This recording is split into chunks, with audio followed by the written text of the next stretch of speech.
اور اہل بیت کے لفظ 2 مرتبہ آیا، اور 2 مرتبہ جو اہل بیت کا آیا ہے یہ تذکرہ قرآن مجید میں دو مقام پر آیا ہے، اس میں ایک آیا ہے ان کے لیے جو خانہ کعبہ کے بانی تھے، دوسرے آیا ہے ان کے لیے جو خانہ کعبہ کے محافظ تھے۔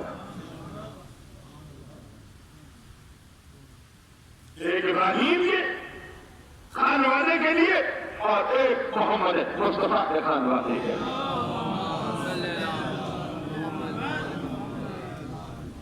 لیکن ابھی تشریح آتی ہے اہل البیت النبوہ، نبوت کے اہل بیت، نبی کے نہیں، نبوت کے اہل بیت، یعنی اس بیت کے اہل جہاں سے نبوت چلی، جہاں سے نبوت چلی۔ نبی تو آدم بھی ہے، نبی تو نوح بھی ہے، نبی تو ابراہیم بھی ہے، نبی تو موسیٰ بھی ہے، نبی تو عیسیٰ بھی ہے، اور ان کے لیے کہا جا رہا ہے یہ ہے اہل البیت النبوہ، نبوت کے اہل بیت ہیں، یہ اہل ہیں اس بیت کے جہاں سے نبوت چلی ہو۔ میں نے کہا تھا کہ بہت مشکل پہلا جملہ، یہ 2 جملے، پہلے 2 جملے ہی بہت مشکل جملے ہیں، ذرا سا کمزور عقیدہ ہو تو انسان گھبرا جائے۔ آدم یہیں سے، نوح یہیں سے، ابراہیم یہیں سے، پریشان ہو گیا، پریشان ہو گیا کہ میں نے کوئی غلط بات کہہ دی۔ کیا کہا پروردگار عالم نے؟ لولاک لما خلقت الافلاک، اے محمد اگر تجھے خلق نہ کرتا تو کائنات کو خلق نہ کرتا، اگر محمد نہ ہوتے، کائنات خلق نہ ہوتی تو کہاں ہوتے آدم؟ نہیں، میں اس سے آگے بڑھوں، اگر آپ اجازت دیں تو میں اس سے آگے بڑھوں۔ حدیثیں کے ساتھ سنتے ہیں نا، کیا تعارف کرایا پروردگار عالم نے؟ 2-4 منٹ کیا تعارف کرایا پروردگار عالم نے جب جبرائیل نے پوچھا یا رب ومن تحت الکتاب ہم اہل بیت النبوہ وما دل رسالہ، آپ ہیں میرے ساتھ یا گھبرا گیا؟ میں نے کہا آپ کو پتا ہے 21واں سال پڑھتے ہوئے ہو گیا یہاں پہ یہ خمسہ، میں کوئی غیر ذمہ داری کی بات نہیں کرتا، معصوم سے جب تک کوئی چیز نہ مل جائے میں بیان نہیں کرتا، اپنی طرف سے کوئی چیز نہیں تشریح کرتا میں۔ حدیث کتاب میں کیا کہا؟ ہم اہل بیت النبوہ وما دل رسالہ، کس نے یہ کہا؟ ابھی تو میں نے نبی کے لیے کہا تھا نا، حدیث کتاب نے کس نے یہ کہا؟ سیدہ کونین کے لیے کہا نا۔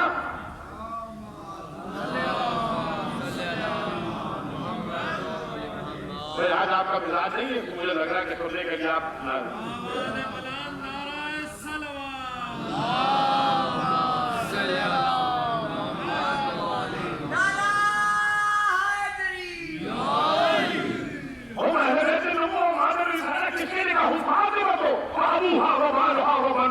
یہ فاطمہ ہے جو اہل بیت نبوت ہے، جو مادر رسالت ہے، رسالت کی کام ہے۔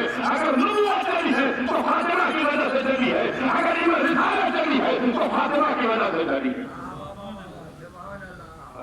اب آپ کہیں گے یہاں پر آ کر جناب ابھی تو آپ نے حدیث پڑھی لولاک لما خلقت الافلاک، اگر محمد کو خلق نہ کرتا تو کائنات کو خلق نہ کرتا تو محمد وجہ سے قد ہوئی، فاطمہ کہاں سے آ گئی؟ اگر یہ حدیث یہاں ختم ہو جاتی تو میری بات غلط ہو جاتی، میرا دعویٰ غلط ہو جاتا، لیکن حدیث آگے بڑھی لولا علی لما خلقتک، اے محمد اگر علی نہ ہوتے تو تجھے بھی خلق نہ کرتا۔ گھبرانا نہیں، گھبرانا نہیں، گھبرانا نہیں، ثابت کر کے جاؤں گا، دلیل لے کے جاؤں گا، دلیل نہ تو ثابت نہ کر کے جاؤں، مطمئن نہ کر کے جاؤں، آئندہ ممبر پہ نہ بیٹھنے دینا۔ لولا علی لما خلقتک، اے محمد اگر علی نہ ہوتے تو تجھے خلق نہ کرتا۔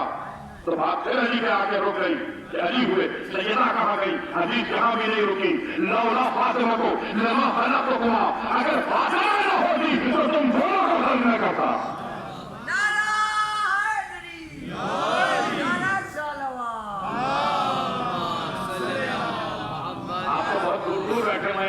میں قریب بیٹھے ہوئے مجموعوں میں چہرے دیکھ لیتا ہوں،